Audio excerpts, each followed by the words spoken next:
عورت کا اسپیکر پر جو ہے نعت خوانی وغیرہ کرنا کیسا؟ دیکھیں کہ جو خواتین ہیں، عورتیں ہیں، ان کے لیے محافل کرنا، نعت خوانی کرنا اجر و ثواب کا باعث ہے۔ لیکن اگر یہی عورتیں جو ہے نعت خوانی کو اور محافل کو جو ہے اسپیکر پر، ساؤنڈ سسٹم پر پڑھتی ہیں اور اپنی آواز کو اتنا بلند، اگر اسپیکر نہ بھی ہو تو اپنی آواز کو اتنا بلند کرتی ہیں کہ جس سے اجنبی مرد سنتے ہیں، تو اب ان عورتوں کے لیے چاہے ساؤنڈ سسٹم پر نعت پڑھیں یا ویسے ہی اتنی بلند آواز سے نعت پڑھیں کہ جس سے جو ہے مردوں تک آواز پہنچے، یہ ناجائز و حرام ہے کہ عورتوں کا اس طرح محافل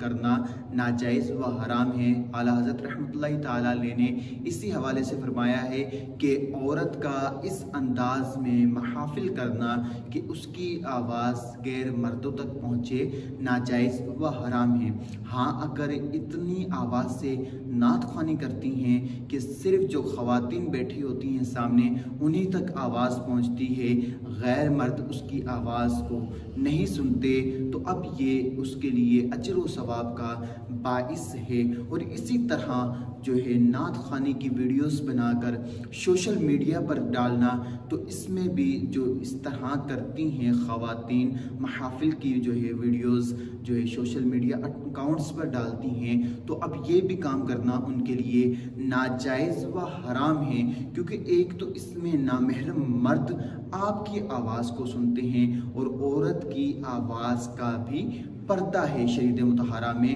اور آپ کی آواز کے ساتھ ساتھ آپ کا چہرہ بھی ان ویڈیوز میں نظر آ رہا ہوتا ہے، اور چہرہ کسی نامحرم مرد کے سامنے دکھانا ناجائز و حرام ہے۔ تو اس لیے جو خواتین نعت خوانی کرتی ہیں ان سے یہی التجا ہے کہ وہ اپنی نعت خوانی کی آواز کو محدود رکھیں۔ آمین بجاہ نبی الامین۔